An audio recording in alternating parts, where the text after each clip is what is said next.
You're listening to What's News with Gordon Deal from the Wall Street Journal. We're speaking with MarketWatch reporter Charles Passy about these hipsters and boomers flipping for pinball. Man, where did this come from? Well, it's been in the works for a while, I would say. Basically, this is one of those examples of hipsters kind of reclaiming a pastime from yesteryear as their own. But at the same time, there's a whole generation that grew up with pinball that if you put the machines in front of them, they'll start playing them. And, what you have now is bars really getting into this in a variety of cities with leagues being formed. Yes, there's such a thing as a pinball league. And you have tournaments going on. You also have some of these sort of more new school arcades that are opening up. There's a big one that just opened up in New York City called Modern Pinball. It's a very different model in that you don't put quarters in the machine. You pay for time. So an hour gives you unlimited pinball for $10. And they've got 32 machines, and it is sort of like a pinball nirvana. There's just a whole lot going on in the scene right now. Wow. So at Modern Pinball, you just kind of swipe your debit card? Is that... No, it's not even that. You actually just pay up front, and you get a block of time, so you don't have to do anything when you come up to the machines. They're all ready. They're set on free play, and if you want to pay for a day, it's $20, and you can play pinball for a good 12 hours if your heart desires. We're speaking with MarketWatch reporter Charles Passy about the end of this new resurgence of pinball. In New York City, too, it's interesting because it was once banned, wasn't it? Right. And mob connections? Yeah, I mean, and it was banned in a couple other cities, Chicago and Los Angeles, too. Pinball had this kind of mob or netherworld connection. It was kind of considered almost in a certain way a dirty game. It was a game that, you played in seedy little places. In New York, the ban got reversed in the 70s when both the trade association but a bunch of pinball enthusiasts said, hey, this is a game of skill. This is a legitimate, if you will, sport. And really what you're seeing now, some 4 decades later, is people are really taking it seriously as a sport. When I talk about there being tournaments, I'm talking about cash prizes combined of $60,000 in a tournament. I'm talking players coming from all over the world for some of these tournaments. I'm talking international rankings. So, I'm tempted to say, hey, if competitive eating can be a sport, why not pinball? But it is truly a game of skill.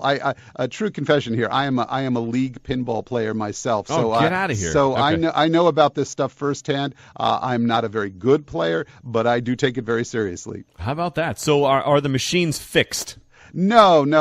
Anything but. I mean, the biggest problem that pinball has probably, and that will continue to have, is that machines are notorious for breaking down. So, you have this situation where, no, it's quite the opposite of being fixed. What happens is machines break down. They're often poorly maintained, although operators are getting much better at this. And as people play it more, they're staying on top of it. But really, it's just the reverse. Machines just don't work right. Okay. I should also mention that one of the interesting things, the last major manufacturer of pinball machines in this country, Stern, which saw an uptick of more than 20% in sales last year, says that the real market for a lot of these machines is home users. And they're actually designing machines with home versions, in fact. And you can get a machine, I'm not going to say it's cheap, but it's, a $5,000 proposition. And as we sort of have seen in the last few years, the rise of the man cave, these machines are going directly into people's homes. People are creating their own arcades, and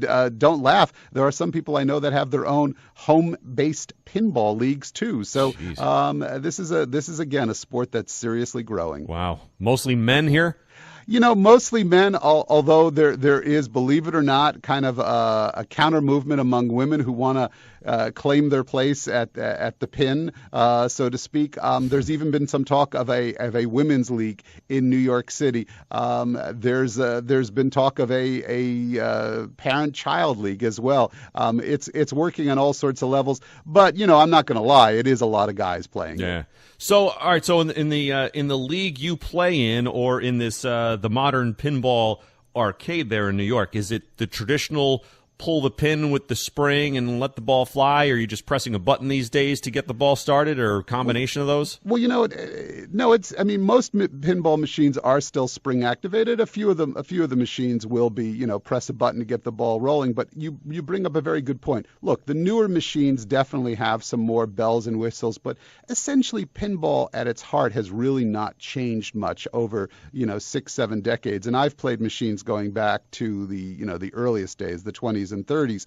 And the basic idea has not changed. And I think what is appealing to the new generation that grew up on video games is that playing pinball is a very tactile experience, which is to say, you can bang a video game machine all you want. It's not going to affect the outcome, I guess, unless you actually bang the machine enough you break it. You bang a pinball machine, that's how you play pinball. There is a physical kind of nudging that goes on that really affects the outcome, and the good players know how to do that par excellence. There's also a lot of aiming for targets and things like that. But the modern machines have more bells and whistles, but, it's still very much the game it was that people who are older will remember from their childhood. Wow. So the first pinball machines came out when? I don't want to give an incorrect history, but it does go back. It goes back well into the early part of the 20th century. Oh, wow. Okay. And there have been precursors to it. The game did take a hit during the post-war era because it was considered, as I said, it was banned in some cities. Yeah. It came back with a resurgence in the 70s. The legendary arcade where it was played in New York City was a famous haunt for all sorts of musicians, celebrities. The late rocker Lou Reed even had his wedding at a pinball parlor. And then it sort of faded away in the 90s. We had a lot of manufacturers get too ambitious and sort of then fall apart. So, but it seems prime for a comeback, and I think it's definitely having that right now. How about that? So you're seeing what guys your age, and then what you mentioned the hipsters, so people like in their 20s and 30s. I'm 49. I mean, what you really have is two schools of people. It breaks down very precisely.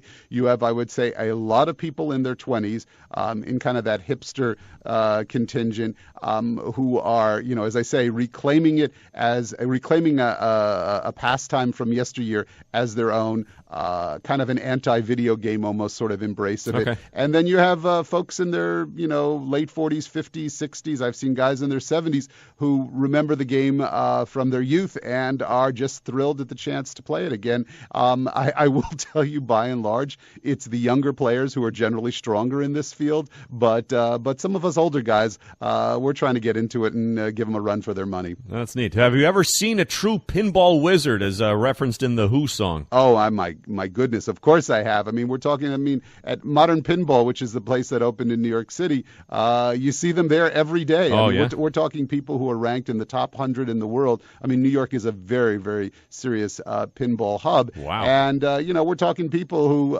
in fact, the complaint at Modern Pinball often has been that by charging them for the hour, the players feel like, it's not really fair, because these are guys who can, and yes, it is mostly guys, who can put, 50 cents, 75 cents in a machine and play it for an hour. The kind of things that some of these pros can do with the machine is absolutely astonishing. The ball control, the ability to nudge it so that the ball just never goes down the drain. So, have I seen pinball wizards? I've seen several. How about that? So your weakness at this point that keeps you from being an elite player would be what, Charles? I would say that probably my biggest problem is that I am not very good at nudging the machine at the right time. Okay. But I hang in there. I'm a solid B-level league player. So Gotcha. Is what I would say. You've been listening to a segment from the Wall Street Journal this morning. To get more, go to WSJThisMorning.com.